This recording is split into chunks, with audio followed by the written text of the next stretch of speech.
Whether an omitted that should be replaced with a comma in certain situations. Consider a sentence like this.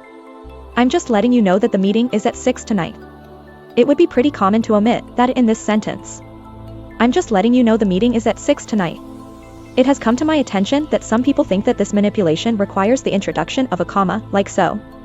I'm just letting you know, the meeting is at 6 tonight.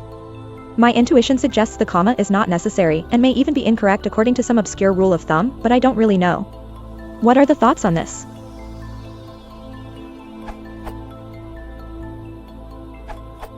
As with all punctuation, you have to ask not so much whether or not it's correct as what purpose a comma here might serve. With or without that, it wouldn't seem to serve any. On the contrary, it's a distraction and your intuition is right. No comma. When determining where the commas go, parse the sentence as if all the implied words were present. You can remove that because it is implied, but the meaning and function of that is still present. Here's another example of comma use with an implied that.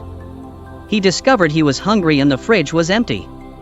You might think you need a comma after hungry because this example seems to have two independent clauses connected by a coordinating conjunction. If this sentence is communicating two independent ideas, you would be right to add the comma. However, if this sentence is about what he discovered, you would be wrong to add the comma. Let's look at the sentence again, this time with all the implied words in place.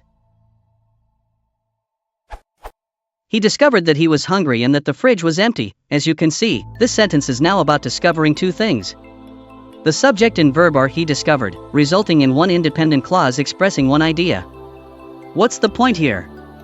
You need to punctuate the sentence as if the implied words were present. Zen comma rule: use commas as if implied words were present. Your sample doesn't need commas with that in place, so it won't need commas when you imply that.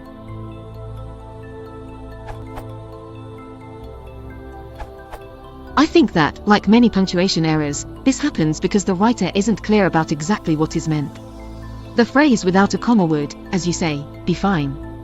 You could, alternatively, insert a semicolon and slightly alter the meaning. If you're not sure which you mean, then obviously inserting a comma will be halfway between the two, right? Wrong.